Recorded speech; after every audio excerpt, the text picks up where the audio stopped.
Igbo dị Samu una salachi gerenu na akwụkwọ akụkọ nke tata bụ Furaidee Ahia Afo abalị 28 nke ọnwa atọ afọ 2025. Akwụkwọ iwu ga-ekewapụta ọkwa Prime Minister na nke onye isi ala na Nigeria agafeela ngụpụta nke abụọ n'ụlọ nzukọ nnọchiteanya ala anyị, bụ akụkọ anyị hụrụ n'akwụkwọ akụkọ Daily Post. N'otu akwụkwọ akụkọ Daily Post ka anyị hụrụ akụkọ sịrị mba Amerịka adọọla Venezuela aka na ntị na ọ wakpo mba Guyana ọ ga-eti ya mmanwa gaba ọhụnanya. APC steeti Anambra akatọọla Umahi maka ito Soludo na ọ na-arụ ọrụ na Anambra ma kwuo na ọ gaghị enwe onye ga-ama ya aka n'ihu na ntụliaka elu gọvanọ a ga-enwe n'ọnwa Nọvemba, bụ akụkọ ọzọ bara n'akwụkwọ akụkọ Daily Post na akwụkwọ akụkọ Vanguard ka anyị hụrụ akụkọ sịrị ndị agha egbuola onye obu egbe bandit ama ama bụ Kachala n'ọhịa Zamfara. Ụfọdụ ndị otu m na-eji ọtụmọkpọ eme ihe ejije fim ka Hanks Anukwu kwuru, bụ akụkọ ọzọ gbara n'akwụkwọ akụkọ Vanguard. N'otu akwụkwọ akụkọ Vanguard ka anyị hụrụ akụkọ sịrị Rivers ndị ọkaiwu ndị ọzọ akatọọla nkwụsị ịba Sole Administrator steeti Rivers kwụsịrị ndị ji ọkwa gọọmenti na steeti ahụ. Akwụkwọ iwu ịkwụsị ndị gaferela afọ 60 ịzọ ọkwa onye isi ala gọvanọ agafeela ngụpụta nke abụọ n'ụlọ nzukọ nnọchiteanya ala anyị, bụ akụkọ ọzọ gbara n'akwụkwọ akụkọ ahụ na akwụkwọ akụkọ Punch ka anyị hụrụ akụkọ sịrị Humphrey Nwosu nwụrụ na-ekwughị kpọmkwem ka anya na ije siri gaa na June 12, ya mere agaghị akwanyere ya ugwu ọbụla ka Oshomole kwuru. Ọ dị mma, Humphrey Nwosu nwanne anyị nwoke Oshomole agaghị asị na Humphrey Nwosu ekwu bụ okwu about June 12. He said something and of course anyị nwere ike post ya letter for people to say. So Oshomole amaghị ihe okwu ga. Humphrey Nwosu kwuru otu ya na ije siri gaa na June 12. They are clapping for Babangida, but they are not clapping for Humphrey Nwosu, the man that conducted the most freest election in Nigeria, in the history of Nigeria. Oshomole. Ademma,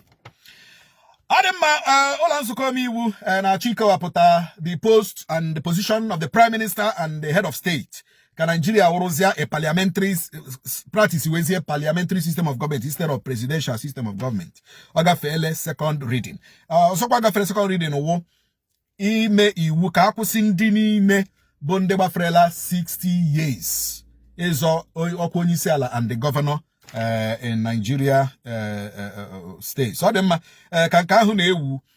APC na Anambra ewela iwe na Umahi bịara Anambra na-eto Soludo na Soludo na-alụ ọrụ na ọ na-agbalị this and that na Soludo. In fact, na otu ochi hụ Soludo na onwekwa onye ga-ama ya aka n'ihu na November 2025 a ga-eme governorship election. You know, APC na Anambra na-aba mba, why iji eto Soludo? Ị na-eto Soludo na Soludo bụ APC, ị na-eto Soludo na Soludo na onweghị ihe Soludo rụrụ. Soludo rụrụ rubbish, Soludo rụrụ nonsense, onweghị ihe ọ na-arụ. But at the end of the day, Soludo rụrụ ọrụ ihe nwune m. The politics of Nigeria is that politics of bitterness. Ị ga na-arụ ọrụ now, opposition asịrị ịrụga ha ọrụ. But ị na-arụ ọrụ, opposition kwesịrị ikwe, yes, ọ na-agbalị ebe a, but o metagaghị ebe a. But in Nigeria politics, opposition agaghị ekwete. Ọchịchị ọhakarasị kụrụ afọ n'ala n'okpuru Tinubu. Ọchịchị ọhakarasị kụrụ afọ n'ala n'okpuru Tinubu. Ndị ndu South akwadola Peter Obi, Obasanjo, Kuka maka nke a, bụ akụkọ anyị hụrụ n'akwụkwọ akụkọ Punch. N'otu akwụkwọ akụkọ Punch ka anyị hụrụ akụkọ sịrị ụbọchị adịm na mma anyị na mba Amerịka ga-agwala, ka Prime Minister mba Canada kwuru dịka ọ dụrụ isi na ihe ọbụla Trump mere na ọ ga-emekwuru. Ụlọ nzukọ nnọchiteanya akwụsịla amụma iwu ga-eyipụ osote onye isi ala ndị gọvanọ ndị osote ha ikikere ha nwere a na-akpọ immunity, bụ akụkọ ọzọ gbara n'akwụkwọ akụkọ Nigerian Tribune. N'otu akwụkwọ akụkọ Nigerian Tribune ka anyị hụrụ akụkọ sịrị INEC Tinubu achọwala onye ga-anọchi Yakubu dịka onye isi oche INEC.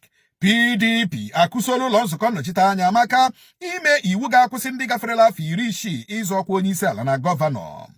Otu Amnesty International akatọọla agwa ọjọọ ndị uwe ojii kpasoro ndị nta akụkọ na Kano, bụ akụkọ anyị hụrụ n'akwụkwọ akụkọ The Nation n'otu akwụkwọ akụkọ The Nation ka anyị hụrụ akụkọ sịrị Akpabio agaghị atụpụrụ Atiku ọnụ n'ebubo imetọ ụmụ nwaanyị mgbe ọ bụ gọvanọ o boro ya ka onye enyemaka Akpabio kwuru. Ndị ntorobịa mgbago ugwu ala anyị ajụla amụma a na-ama ime development centers enwere na Lagos dị 37 ka ha bụrụ ọchịchị kansụl. Bụ akụkọ ọzọ gbara n'akwụkwọ akụkọ Dusode. N'otu akwụkwọ akụkọ Dusode ka anyị hụrụ akụkọ sịrị Oyebanji etinyekwuola ego n'ego ọ na-enye ngalaba ikpe ziri ezi n'ụlọ nzukọ omeiwu steeti Ekiti. Ndị Naịjirịa akụsuola ndị omeiwu maka ịkwụsị amụma iyipụ ndị gọvanọ ikikere immunity.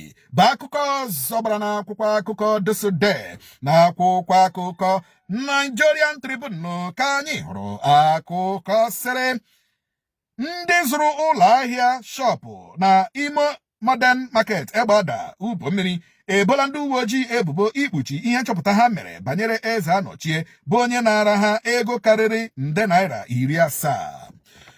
Ọ dị mmadụ ka nke ahụ na-ewu ndị nwere shọpụ na Egbada ebeela akwa. Eze Anọchie bụ onye isi Isamata mgbe gara aga rere shọpụ ndị ahụ. Ụfọdụ ka erere 4 million, ụfọdụ 5 million. At the end of the day shọpụ erere a na-ere ebe 76 million, 77 million. Ruo taa shọpụ ole ekwenu gị? Mba, ndị nwekwere shọpụ ole ekwenu shọpụ n'ụzụrụ? Oho. Polisi mekwere na Eze Anọchie arrest, mechi investigation. At the end of the day release Eze Anọchie without giving out the report of the investigation. Ego ụmụ mmadụ ahang ya akụọkwanụ shọpụ kurie shop. No shop, no money. Yet we have a government. Na-aghọta na ebe anyị na-eji oge ụfọdụ ekwu okwu ya dịka o nwere onye akpọrọ asị. But ọ bụrụ na gọọmenti eme ihe o kwesịrị ime, anyị ga-ekwu ya. Olee otu eshiri mmadụ si wepụta ego zụcha shọpụ gọọmenti rụrụ under Isamata, akụrie shọpụ arụrụ arụ, ndị mmadụ kwụcharala ụgwọ ya ụfọdụ 5 million, 4 million. At the end of the day ruo today akụrụ shọpụ ahụ asịkwana ka a refund ndị kwụrụ ụgwọ shọpụ. Onye emekwere na arrest maka iri ego ahụ emekwe release ọ na-agagharị dị free. Akpọ polisi asị na report na gọọmenti haus. Ka ihe ripọtụ ka esi ihe sọchị ripọtụ iji nọ na gọọmenti haus. Kedu ihe na-ekwu abatụ ndị zụrụ shọpụ ndị akwanụ? Imo steeti a gwụkwara ike o. I'm telling you. Ọ dị mma dịka nke ahụ na-ewu PDP akụsuola ụlọ nzukọ nnọchiteanya na-aba mba. Gịnị mere ha ga-eji ekwu na onye gafere 60 years aga awụ president, onye gafere 60 aga awụ gọvanọ? Anyway, that one is politics. INEC Tinubu achọwala onye ga-anọchi anya Mahmood Yakubu ga-apụ. Tinubu ga-ewebatazi onye nke ya ga solidify his position and enyezie victory 2027. Nigeria ọ dị mma ndị mba Canada ekwuola eho a prime minister mba Canada ekwuola na ụbọchị adịm na mma ha na America agagwule na Trump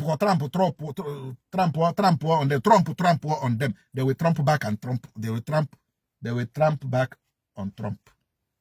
Oh yes. But prime minister jikere Trump ahụkwa oshishi eji akpụ ka mma egbu. Ọ dị m ebe a ka anyị na-apịkọta kpamkpam ihe ụmụ anyị na akwụkwọ akọ bịara gị kpọmkwem na nso ụkwọchị bịara na nso ụkwọchị na TikTok nakwa official nso ụkwa TV na YouTube. Ka chi m na-efega n'ihu Gojibola Menu ụbọchị taa Gojibola anyị niile siriri werere.